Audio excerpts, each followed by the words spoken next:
அதற்கடுத்து மதிமுகம் மங்கையோடு வடவாள் இருந்து மறையோடு நீங்கள் வருமன் நதியோடு கொங்கை மாலை முடிமேல் அணிந்து என் உளமே புகுந்ததனார். அது என்ன மதிமுதல் மங்கையோடு? அம்பிகையுடைய முகம் 1000 கோடி சந்திர பிரகாசம் போல இருக்கும் அம்பாளுடைய முகம். சாமியுடைய முகம் 1000 கோடி சூரிய பிரகாசமா இருக்கும். இது ரெண்டும் நெற்றியில காட்டும் பொழுது அவ்வளோ ஒரு சிறப்பு தன்மையுடையதாய் வசந்த காலத்தை போன்ற உருவத்தை உடையவள் அன்னை உமையவள்.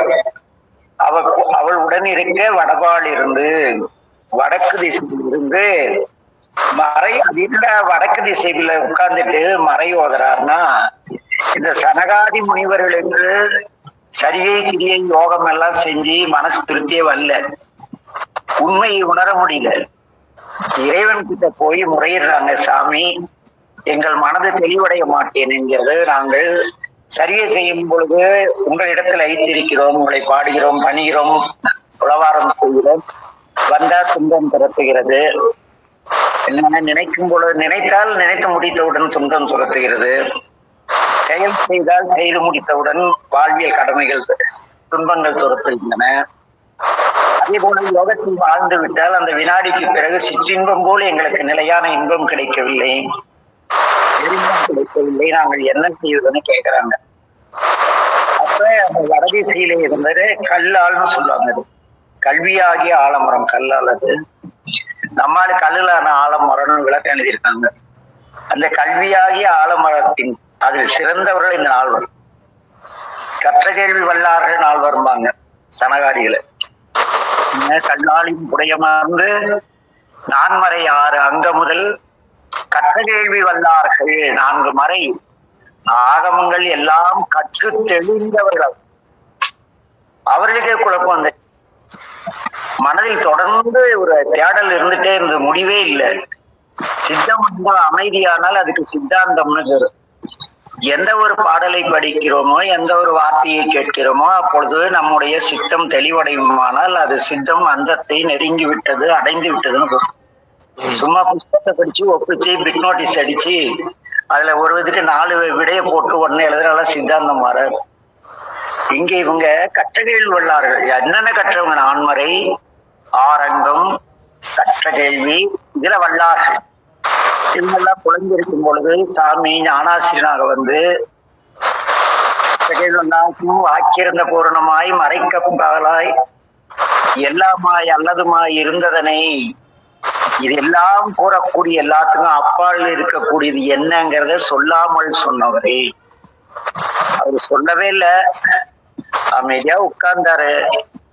கையுடைய இந்த 3 சுண்டு விரல் நடுவிரல் ஆனவர்ல சுண்டு விரல் நடுவிரல் இடைப்பட்ட மாயாகிய 2 விரல்களை நீட்டி ஆள்காட்டி விரலாகிய ஆன்ம விரல் கீழே கொண்டு வந்து பச்சை விரல் நீங்கினால் அதை அழுத்தி காட்டி இப்படிங்கிறார். அவ்வளவுதான் அப்படிங்கிறார்.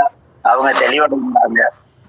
ஆணவம் கண்மம் மாயோடு சேர்ந்தா ஆன்மா இருக்கு. இந்த 4 விரலோடு சேர்ந்துதான் இந்த ஆள்காட்டி விரல் இருக்கும். கட்டை விரலோட சேரவே சேராது. கட்டை விரல் தனியா இருக்கும். அதுதான் இறைவன். இந்த ஆன்மா அப்படி குனிஞ்சு ஆள்காட்டி விரல் கட்டை விரல கூட நீங்க தொட்டு பார்த்தீங்களா, அந்த 3 விரல் பயங்கர செயின் இருக்கும். கை விரல் அந்த நுனியில வைக்கிறது பெருசு இல்லை. அந்த கட்டையனுடைய பாதம், அந்த இறைவன் பாதத்தை தொட்டு அந்த 3 விரலை அப்படி நீக்கினீங்களே, ஆரம்பத்துல சரியான வழி இருக்கும். அந்த வழி நீங்கி இந்த ஆன்மா திருவடியை சரணடையுமானால் அமைதி கிடைக்கும்னு சொல்லாமல் சொல்றார். இது அதனால அங்க வந்து வடவாள் இருந்துட்டார். வடவாள் இருந்து மறையோதும் சொல்லாமல் சொல்லக்கூடிய எங்களுடைய பெருமான் நதியோடு. அது என்ன, எல்லா இடத்துலயும் நதியை தலையில வச்சிட்டு இருக்காரு. நம்மால் கதை அடிக்கிறான், கங்கா மாதாவை தலையில வச்சுக்கிறான். முட்டை பசங்க. பகீரதன் ஒரு அரசன், அவனுடைய நாடு முழுக்க வறண்டு கிடக்கிறது.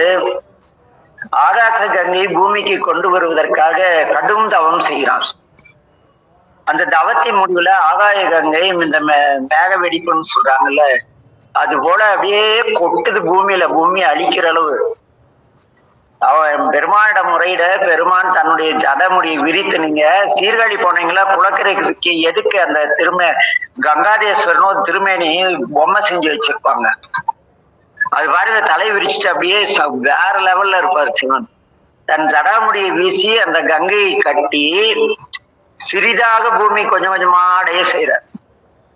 திருக்கையில யாத்திரை நாங்கள் 1979 நடந்துதான் போனோம். கிட்டத்தட்ட ஒரு 11,000 அடி நடந்து ஏறணும். ஒரு குறிப்பிட்ட இடத்துல 10,000 அடி செங்குத்தா இருக்கும். அதுல ஒற்றையடி பாதுதான். அங்க உச்சியில இருந்து அது மகாகாளி அல்லது ஓம்காளி நதிங்கிறாங்க. அந்த 10,000 அடி உயரத்துல இருந்து அந்த கங்கை இறங்கும் கீழே. அந்த முடிச்சு பார்த்தா அந்த மலைமுகடு ஒரு குடிமை போல இருக்கும். தலை குடிமை போட்டா ஒரு அது மாதிரி 10,000 அடிக்கு அப்படியே கொட்டிட்டு அவ்வளவு அற்புதமா இருக்கும். அந்த சாரல்ல வலிக்கு விழாம போனீங்களா கைலாசம் போலாம், வலிக்கு விழுந்தாலும் உடல் நீக்கிட்டு போயிடலாம்னு வச்சுங்களேன். அங்கதான் அந்த சாமி ஜடாமுடியில கட்டினா இப்படி எல்லாம் இருக்கணும். கங்கையும் காசில இவ்வளவு அகலமா இருக்கணும். அங்க கட்டி இங்க வரக்குள்ள இவ்வளவு வேகத்தோட வருது.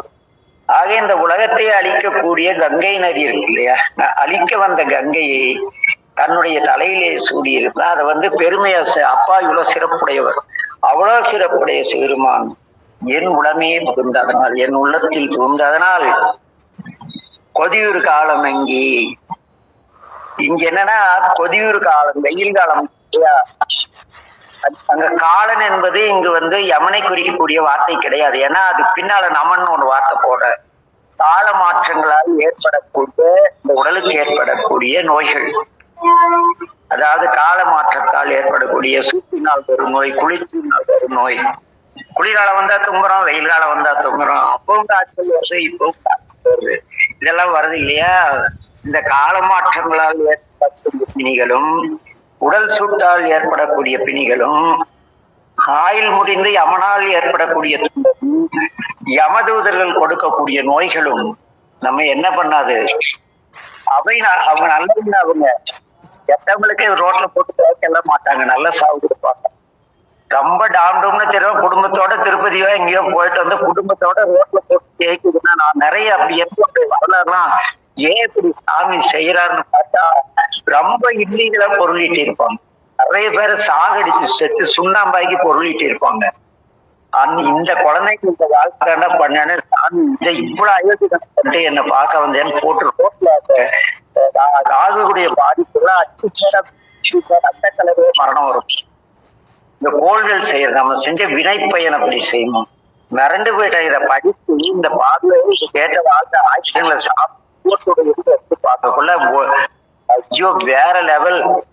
ஆக அது ஒன்று பண்ணாதுங்கிறார். என்ன மதிமுதல் மங்கையோடு வடபாடு இருந்து மறையோடு எங்கள் வரும் நதியோடு அந்த நதியே கட்டிய பெருமான் அவ்வளவு பெரியவர். அவர் எனக்குள் புகுந்ததனால் இந்த கால மாற்றங்களால் ஏற்படக்கூடிய நோய்கள், அந்த யமனுடைய தூதர்கள் ஏற்படுத்தக்கூடிய கொடிய நோய்கள், இவையெல்லாம் தானாக அதிகுணம் நல்ல முழுக்க முழுக்க குணமடைக்கிறது. இதற்கு உதாரணம் நேற்று ஒரு வரலாறு